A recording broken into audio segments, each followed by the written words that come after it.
Comment reconnaître, comment savoir la place que vous occupez dans la vie des gens? C'est ce que nous allons apprendre dans cette vidéo. Je me dis que ce sujet va faire du sens à beaucoup de personnes.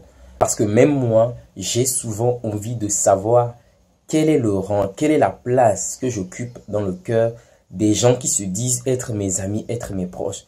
Et tout le monde voudrait vraiment le savoir. Parce que ça va nous éviter à ne pas perdre notre temps, à ne pas traîner aussi avec des gens faux, à trouver vraiment des gens qui sont là pour nous, sur qui on peut compter.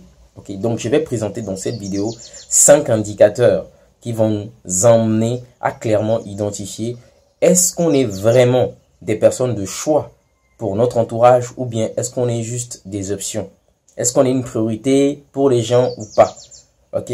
Même s'il faut reconnaître que ce n'est pas toujours évident de savoir la place qu'on occupe, ok, dans le cœur des gens. Oui, il faut l'avouer, ce n'est pas toujours évident parce que les humains, c'est des êtres qui sont doués pour faire semblant. Ok? Et quelquefois, les gens peuvent nous rassurer, peuvent nous dire des choses, mais leur attitude, leur comportement les trahissent. On peut très vite identifier au travers de comment ils se comportent avec nous que nous ne sommes pas vraiment ce qu'ils nous disent. Ils nous disent que nous sommes des meilleurs amis, nous sommes leurs proches, nous sommes leurs frères. Mais leur comportement envers nous traduit autre chose. Donc, le comportement des gens, les réflexes des gens vont toujours les trahir. Donc, si vous faites très attention, vous pouvez très rapidement savoir quel est le rang, quelle est la place que vous occupez dans la vie des gens. Ok? Donc, les 5 indicateurs, les voici. La première des choses pour commencer, et c'est la plus importante, quel est le statut de notre union, de notre relation? Parce que tout va partir de là. Il ne faut pas se bercer d'illusions. Parce que c'est ce que beaucoup de personnes font. Quelle est la nature de votre relation? Il ne suffit pas de dire, telle personne, c'est mon meilleur ami. Telle personne, c'est ma bestie. Ok, c'est ton meilleur ami, mais est-ce que tu es le meilleur ami de ton meilleur ami? Est-ce que tu es la bestie de ta bestie? C'est la question qu'il faut se poser. Il faut commencer par là. Parce qu'il ne suffit pas de rester seul dans son coin, ok, et de dire que telle personne est mon meilleur ami, alors que pour cette personne, tu ne représentes rien. Si déjà, on ne part pas sur une très bonne base, on va s'illusionner, on va se dire que la personne ne nous respecte pas, ne nous accorde pas de l'importance, de l'intérêt, alors que peut-être pour cette personne, nous ne sommes pas aussi importants. Donc, il faut statuer d'abord. Quel est le lien qui nous lie? Est-ce qu'on est des connaissances? Est-ce qu'on est des camarades? Est-ce qu'on est meilleurs amis, meilleurs potes? Je ne sais pas, est-ce qu'on est frères? Il faut d'abord identifier le statut de votre union. Parce que si vous ne l'avez pas identifié, vous allez vous bercer d'illusions, comme je l'ai dit. Peut-être pour cette personne, vous êtes juste une connaissance, mais vous vous dites que vous êtes sa meilleure amie ou son meilleur ami. Vous voyez que ça ne va pas marcher. Vous allez peut-être attendre énormément de cette personne, mais vu que pour cette personne, vous n'êtes pas vraiment meilleur pote, meilleur ami, voilà, elle va limiter ses actions envers vous. Et vous allez vous dire que bon, cette personne ne m'accorde pas du temps, ne m'accorde pas de l'intérêt, elle ne m'aime pas au même degré que moi je l'aime et tout ça, tu vois. Donc pour éviter ces quiproquos et ces malentendus, il faut partir sur de très bonnes bases d'abord. Quel est le statut de votre union, de votre relation? Ok? C'est ton meilleur ami. Ok, mais est-ce que lui, il sait que tu es son meilleur ami aussi? Donc une fois que vous avez réglé cette base, je pense qu'on peut passer au point suivant. Le point suivant, c'est de savoir quel est le motif de vos rencontres.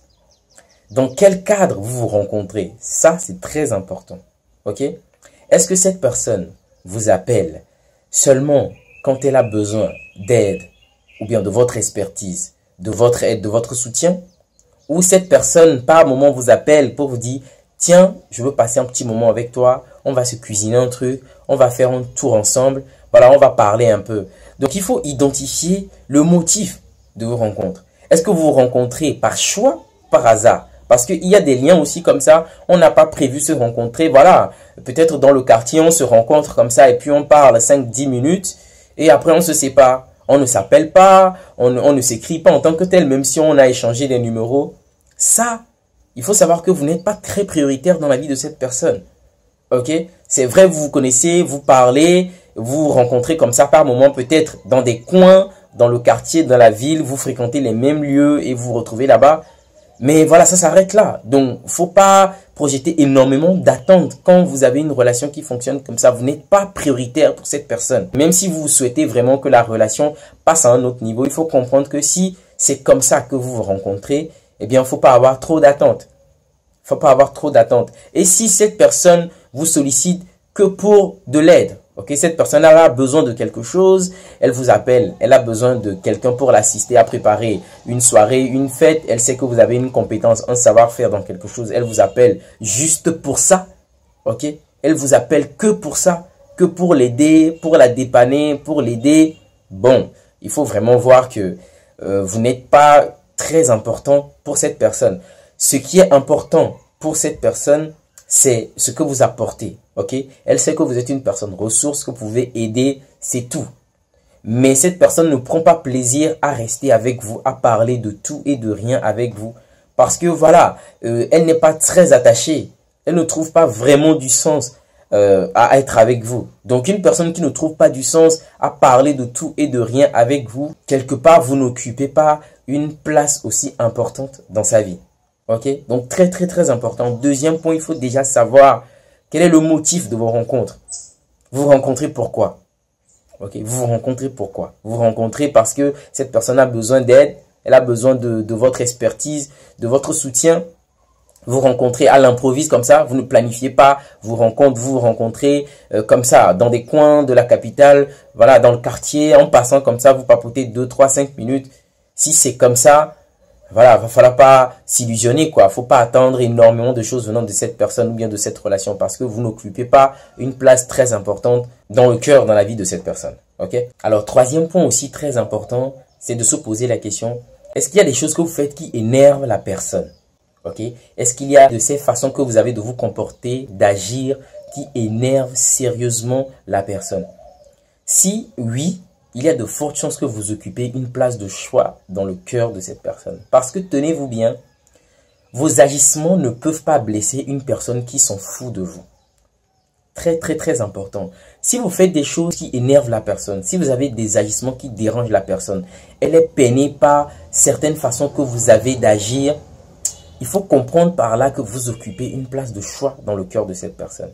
Parce que comme je l'ai dit, si véritablement cette personne se fout de vous, vous ne pouvez pas énerver cette personne. Moi, je le dis toujours aux gens. Je le dis toujours. C'est un détail qu'il faut prendre très en compte. Lorsque quelqu'un se met en colère, quand vous agissez d'une certaine façon, il ne faut pas toujours le voir négativement. Ça veut traduire quelque part que cette personne, elle tient à vous. Donc, quand vous agissez, ça la blesse. Ça l'énerve. Donc, il faut savoir par là que cette personne tient à vous.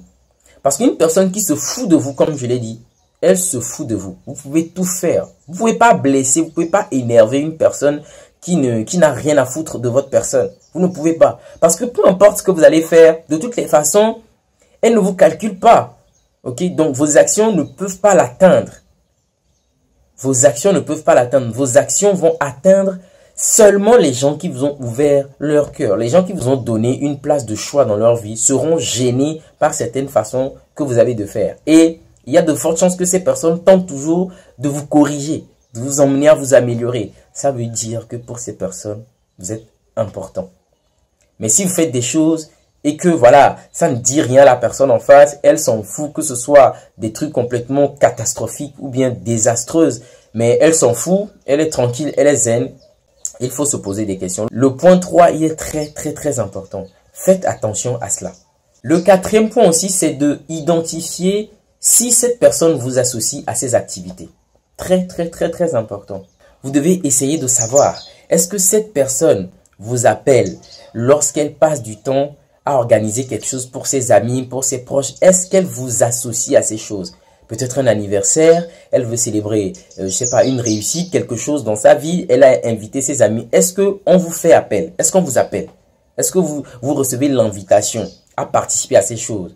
Ou bien vous entendez seulement qu'elle a organisé une soirée, son anniversaire avec, voilà, des gens qu'elle a invités plein. Et après on vous reçoit seulement à la maison où vous vous rencontrez comme ça par hasard. Et puis la personne commence à vous raconter comment ça s'est passé. Ok, très très très important. Est-ce que la personne vous implique dans ses actions, dans ses activités? Quand elle organise quelque chose et elle se dit qu'elle va inviter ses amis, est-ce qu'on vous invite aussi? Est-ce qu'on vous invite? Ou bien c'est après, dans une autre situation qu'elle vous retrouve et puis elle vous dit, tiens, j'avais organisé tel, elle vous raconte ces choses après. Si c'est comme ça, c'est que vous n'êtes pas très important pour cette personne. Ok, donc faut essayer de voir ça. Est-ce qu'on vous implique? Est-ce que cette personne vous implique dans ses actions? Si elle ne vous implique pas, c'est que vous n'êtes pas aussi important pour cette personne. Ok, parce que si vous êtes important pour cette personne, si elle organise une activité, une action, un anniversaire, un mariage, une célébration, elle va vous donner une invitation. Elle va vouloir que vous soyez là. Parce que vous occupez une place de choix dans son cœur. C'est normal, parce que quand on veut célébrer des choses qui nous sont très intimes, qui nous tiennent vraiment à cœur, on veut partager ces choses avec les gens qu'on aime. Ok, il n'y a aucun intérêt à éviter des personnes qui occupent une place de choix dans nos cœurs lorsqu'on veut organiser quelque chose qui est très important pour nous. Ok, donc si on ne vous invite pas, si on ne vous implique pas dans ces genres de choses, voilà, vous devez tirer la conclusion vous-même. Vous devez comprendre en même temps que ce n'est pas trop ça. La place que vous occupez dans le cœur de cette personne, ce n'est pas trop ça. Cinquième et dernier point aussi très important, là il va falloir faire attention à vous-même, à votre ressenti. Est-ce que vous ressentez un gêne lorsque vous êtes avec cette personne?